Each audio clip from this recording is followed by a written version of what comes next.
Thank you to Master Electricians for having me give this education for you guys. There's a lot of you out there are self-employed, and this is going to help teach you what you need to do to be able to lend. Being self-employed is difficult, but then being able to meet the bank's criteria is even harder. Here's some ideas to help. So you're self-employed and you want to lend. What do you need to do? Being self-employed is hard. Not only are you running a business, you're finding clients, you're invoicing people, you're cutting costs, but on top of that, you're also hoping to get a home loan or lend for a car or do something. How do you make that happen? It can be really hard. And the problem is that you have a lot of people that advise you. Nobody's good at everything. I'm great at finance.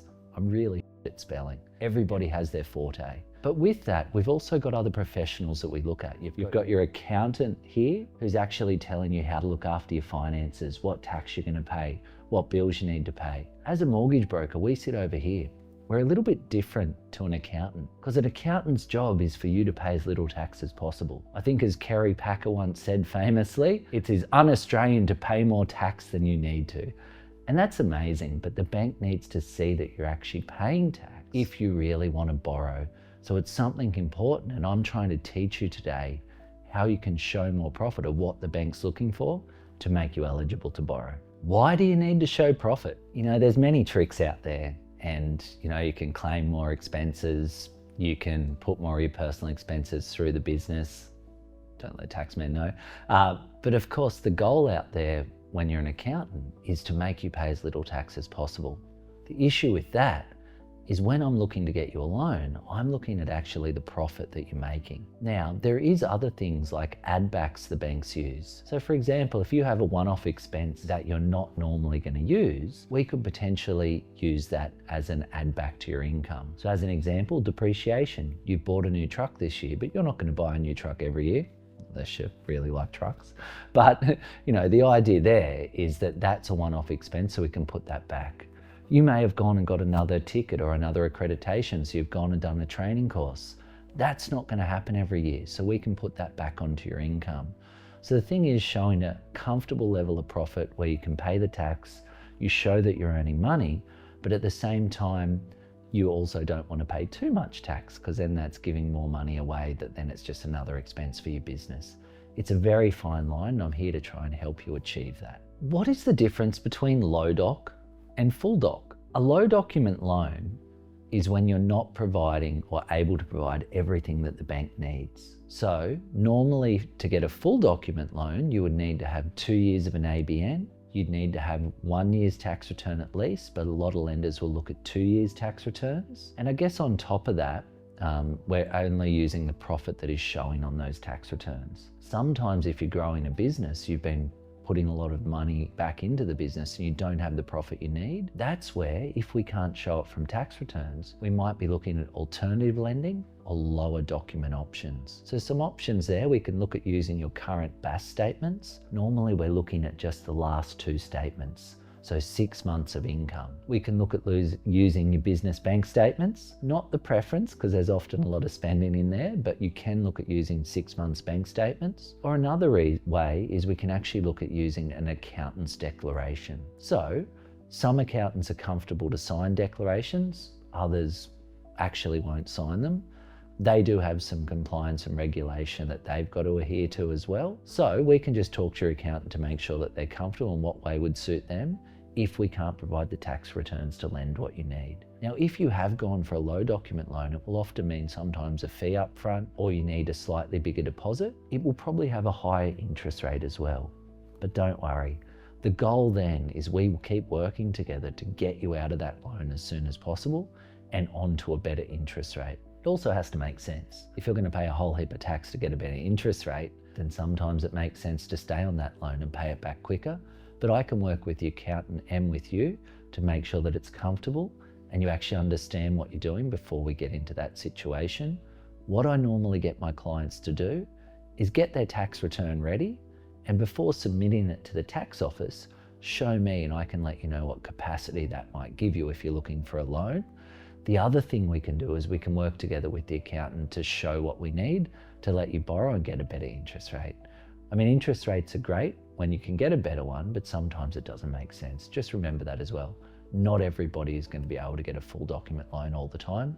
Some people need to get lower document loans for a few years while they grow the business or focus on other areas. That might suit them. But this lender has a better interest rate. A lot I hear from clients who are self-employed is they're looking at an interest rate that their friend has, or they're looking at an interest rate that they see online. Unfortunately, what you don't understand there is that when we're applying for a loan, it's based on policy. Not everybody fits in the same little circle or box. You've got to go to a lender that suits you. There's a lot of lenders out there that really don't do self-employed income that well. They might have a better interest rate, but they've got maybe less funds to lend out, so they're looking for a really specific type of client. When we're looking and we're working with clients, we're looking first, where does it fit policy? There's no point trying to push a loan through if it's not going to go with the lender. It can be a really bad experience for you. It can take weeks, even months if it's not the right lender. It can mean you miss out on that property that you're looking to buy. There can be a lot of implications if you're just focused on the best interest rate. Really, the way that you should be focused on is 1, policy. Where will the loan get approved? 2, structure. Where can you set up a structure that will protect you more or allow you to pay back that loan more? And then from there, we'll focus on the best possible interest rate we can get from you.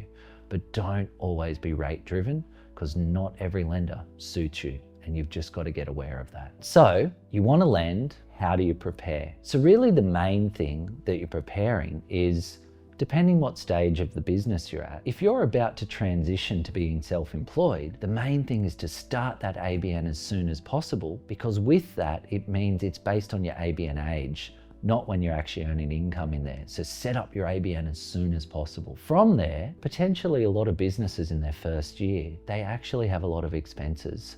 So know that when you first start business, that first year is probably not going to allow you to actually lend, and focus on putting all your expenses and costs in that year, and then focus on a stronger year the next year. How to prepare? First of all, the main thing we're looking at is the age of your ABN. Now, what we do is we do an ABN search. If you're looking to go out self-employed, get your ABN activated as soon as possible. If you haven't been working under that ABN for a while, search it up and see whether it's actually active, because even though it's the same ABN if you're a sole trader, it will deactivate for a while. From there, often your first year of business isn't your most successful. So possibly try and get through the first year of business, getting rid of all your expenses you can there, then focus on possibly the next year. A lot of lenders I'm working with, we're focusing on a 1-year tax return solution, because it's very hard for businesses to show 2 years of tax returns at the same level that will allow them to lend with a greater variety of lenders. There's still so many great lenders that will just use the 1-year tax return. And what it means is you can focus on lending 1 year, and then maybe the next year you can focus on paying less tax or growing the business or reinvesting the money. And that's generally how it flows. 1 year, we're putting a bit more money in. The next year you're paying less, then you want to renovate, then we put it back up again. So it's really a relationship between myself, your accountant, and you to make sure that everything works, and you really need that professional team that's going to help you. Now, some other things there. So you're looking at that professional team around you when you're self-employed. You're not good at everything. So you have the accountant and myself, and we'll work together, and potentially a bookkeeper and anybody else in your business that helps you out. So you really need that right professional team around you that's going to work with you. Not every accountant will work for everybody. You need somebody that will actually listen to you, that understands your business and can maybe speak to you on your level. Professional businesses, some are meant for tradies. Find the right accountant for you, and we're always happy to work with them. We'll actually grab the returns from them, we'll look at everything, and then we'll let you know how much you can borrow from there. I guess on top of that, keeping good accounts, really, really important to have your personal expenses in a separate account from your business. Try and treat yourself as an employee, even if you're a sole trader. Have one business account. When you draw money out, draw it out like a wage or drawings and put it into another account to spend. Then if I've got to show the lender your business account, I'm not showing all your personal spending. Some people do show me that, and it's very, very hard to show the income that's coming in or the consistency. So there's a couple of tips that will help you prepare to be able to lend.